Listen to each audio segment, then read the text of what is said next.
भारत सरकार की तरफ से। 2008 में चाइना और उसके बाद मैं 3-4 बार इंग्लैंड गया हूँ, नॉर्वे, डेनमार्क, कनाडा।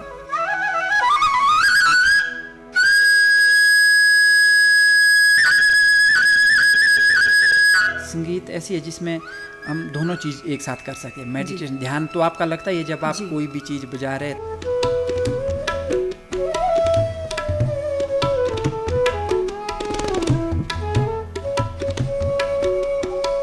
नमस्कार, हिमाचल दूरदर्शन के सभी दर्शकों का स्वागत है हमारे आज के कार्यक्रम हिमाचलो रा नज़ारा में। और आज हमारे साथ स्टूडियो में उपस्थित हैं प्रसिद्ध बांसुरी वादक हरिदत्त भारद्वाज जी, जिन्होंने अपने देश में नहीं बल्कि विदेश में भी जाकर प्रस्तुतियां दी और अपना नाम कमाया। तो चलिए मिलते हैं हरिदत्त भारद्वाज जी से। आपका स्टूडियो में स्वागत है। मैं आपसे आपके जीवन के बारे में जानना चाहूँगी। आपका जन्म कहाँ हुआ और आपके परिवार में कौन कौन है? मेरा जन्म गांव शरेया, तहसील ठेऊ, डिस्ट्रिक्ट शिमला में हुआ जी। मेरे घर में मेरे माताजी, पिताजी और मेरी 2 बेटियां और मेरी वाइफ। तो क्या आपके परिवार में भी कोई और बांसुरी बजाता है? नहीं, मेरे परिवार में तो कोई संगीत से कोई जुड़ा नहीं है। कोई भी नहीं है। तो आपको बांसुरी बजाने की प्रेरणा कहाँ से मिली? मुझे बांसुरी बजाने की प्रेरणा मेरे नाना जी स्वर्गीय पंडित चेतराम शर्मा जी से मिली और उन्हीं से मैंने बांसुरी वादन की शिक्षा शुरू की। तो आपने किस उम्र में ये शिक्षा ग्रहण करनी शुरू की थी? मैंने काफ़ी उम्र हो गई थी, मेरी 22 साल की उम्र से मैंने बांसुरी की जो शिक्षा थी अपने नाना जी से सीखना शुरू किया। 22 साल की उम्र में जी। 1999 में। जी जी जी। तो आपके गुरु कौन हैं और आपकी उनसे किस तरह से मुलाकात हुई? मेरे प्रारंभिक गुरु तो मेरे नाना जी ही थे जी। और उसके बाद 2004 से मैं मैहर घराने के मशहूर बांसुरी वादक, विश्वविख्यात बांसुरी वादक है पंडित रोनू मजूमदार जी, जो बम्बई में रहते हैं।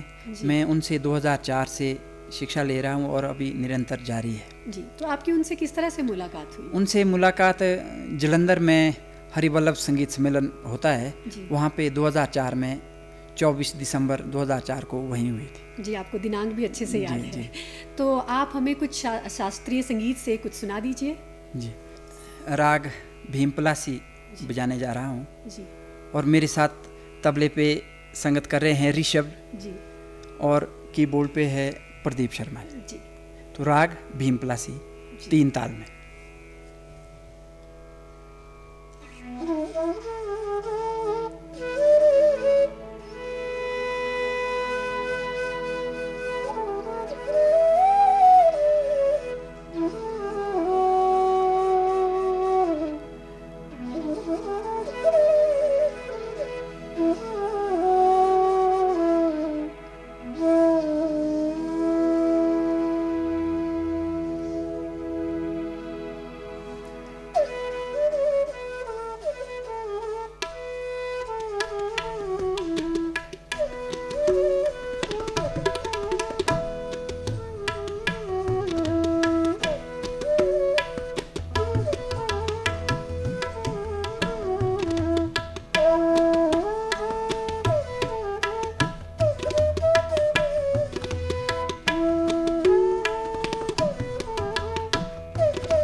कंपोजिशन है, बंदिश है, ये मेरे गुरुजी की है, पंडित रोनू मजूमदार जी की। जी, वो बजाने तो की कोशिश की है। ये बहुत ही बेहतरीन प्रस्तुति आपने हमारे दर्शकों को प्रस्तुत की।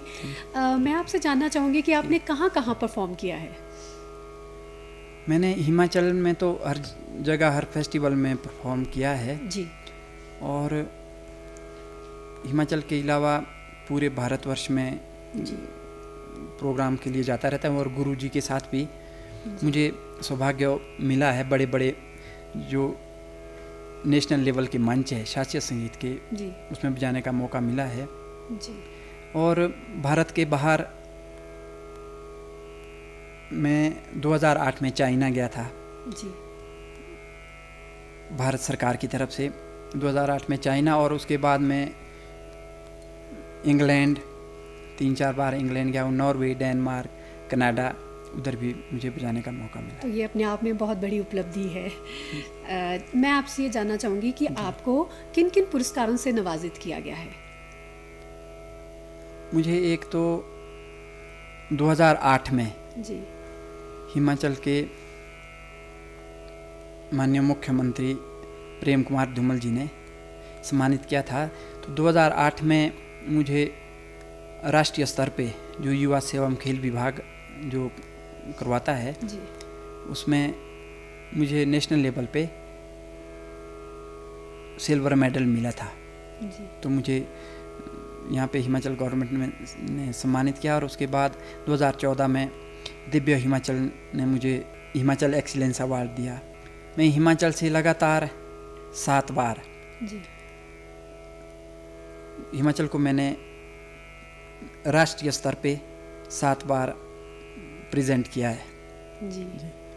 तो ये तो बहुत बड़ी उपलब्धि है कि आपने हिमाचल को, हमारे प्रदेश को 7 बार राष्ट्रीय स्तर पे प्रस्तुत किया है, और हिमाचल को आपने अंतर्राष्ट्रीय स्तर पे भी प्रस्तुत किया है अपनी प्रस्तुतियाँ देकर। मैं आपसे जानना चाहूँगी कि आप जब ये वाद्य यंत्र सीख रहे थे जी, तो आपको किन किन मुश्किलों का सामना करना पड़ा?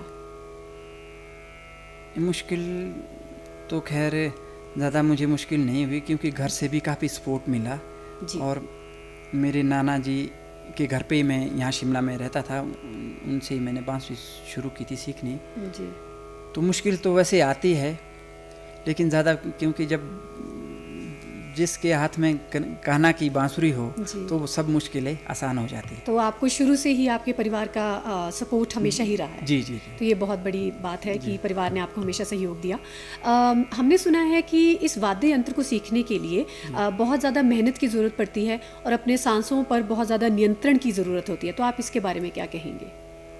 मेहनत तो पड़ती है, क्योंकि सांस का काम है, जी, और इसके लिए अगर सांस को आपने कंट्रोल करना है, क्योंकि इसके लिए सांस कंट्रोल करने तो योगा वगैरह इसके लिए करना चाहिए बांसुरी वादक को। अच्छा, और बाकी चीज़ों से भी बचना चाहिए, नशे वगैरह से। जी, जी तो ये सबसे बड़ी ज़्यादा हमें परहेज़ करना चाहिए इन चीज़ों का भी। तो आप हमें अब कुछ लाइट क्लासिकल में से कुछ प्रस्तुति दे दीजिए। जी, मैं मिश्र काफ़ी में एक दीपचंदी में एक होली सुनाऊंगा। जी,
मधुर प्रस्तुति के लिए आपका बहुत बहुत धन्यवाद।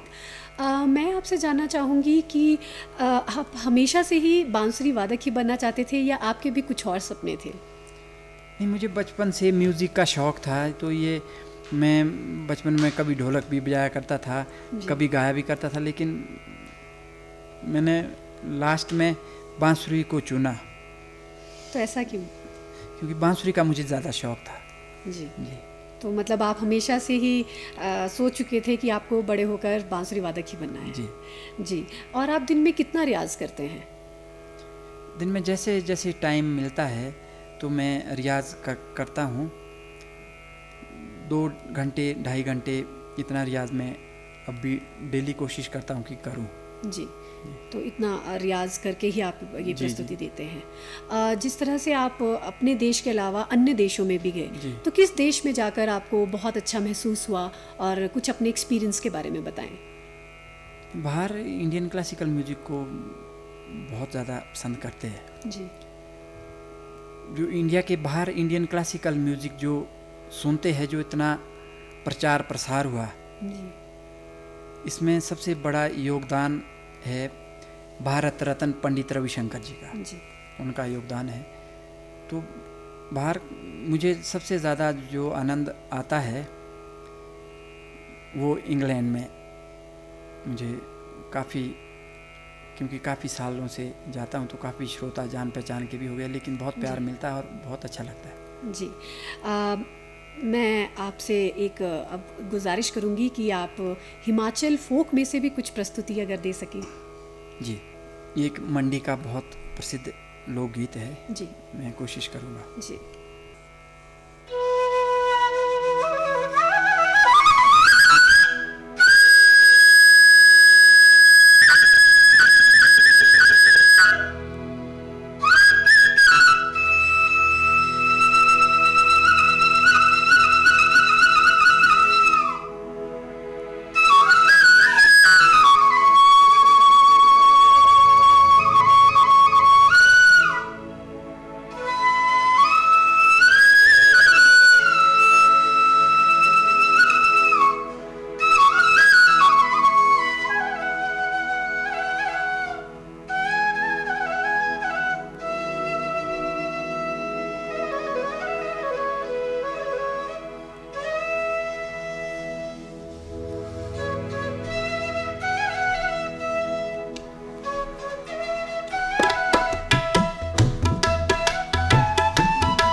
आपने बहुत ही खूब प्रस्तुति दी हिमाचल की संस्कृति में से। आप आज की युवा पीढ़ी को क्या कहना चाहेंगे? जो आजकल म्यूज़िक सीख रहे हैं या सीखना चाहते हैं, मैं यही कहना चाहूँगा कि एक तो सबसे ज़्यादा रियाज की ज़रूरत है। और एक अगर आप संगीत को एक हम जैसे पूजा करते हैं जी।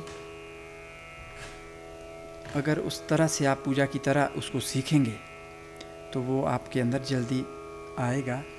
और ज़्यादा तो यही है कि रियाज के लिए जितना टाइम हो सके जी उतना टाइम दें। और जैसा कि आपने कहा भी कि योगा का अभ्यास करें और धूम्रपान से भी दूर रहें, तो आप एक क्योंकि मेडिटेशन, क्योंकि एक संगीत ऐसी है जिसमें हम दोनों चीज़ एक साथ कर सकें। मेडिटेशन ध्यान तो आपका लगता ही है जब आप कोई भी चीज़ बजा रहे हैं, तो अगर आप एक मेडिटेशन के तरीके से उसको बजाएंगे तो खुद ही मेडिटेशन भी होगा और आपका रियाज भी होगा। जी, हमने सुना है कि महात्मा गांधी की 150वीं जयंती के समारोह में भाषा एवं संस्कृति विभाग के द्वारा आयोजित एक कार्यक्रम में आपने एक बहुत ही बेहतरीन प्रस्तुति दी थी, तो अगर आप वो हमारे दर्शकों के लिए भी सुना दें। ये एक बहुत फेमस भजन है जी। तो गांधी जी काफ़ी बहुत पसंद करते थे जी। ये नरसिंह मेहता जी का लिखा हुआ ये भजन है। वैष्णव जन तो तय नहीं कही है, जो पीड़ पर आई जाने रहे। जी। और आपको आई थिंक चीफ मिनिस्टर साहब ने भी पुरस्कार से नवाजित किया था इस कार्यक्रम में। जी।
इस बहुत ही सुंदर प्रस्तुति के लिए आपका बहुत बहुत धन्यवाद। सर, आप हमारे साथ स्टूडियो में उपस्थित हुए और अपने जीवन के बारे में आपने हमसे बातचीत की और युवा पीढ़ी के लिए संदेश दिया और भिन्न भिन्न प्रकार की प्रस्तुतियाँ हमारे दर्शकों के लिए दी, तो इसके लिए आपका बहुत बहुत धन्यवाद। सभी दर्शकों का भी धन्यवाद जो इस कार्यक्रम को देख रहे हैं, और दूरदर्शन का धन्यवाद मुझे यहाँ कार्यक्रम प्रस्तुत करने के लिए, इनवाइट करने के लिए। जी, अब वक्त हो चला है आपसे विदा लेने का। आपसे फिर मुलाकात होगी अगले कार्यक्रम में। तब तक के लिए धन्यवाद।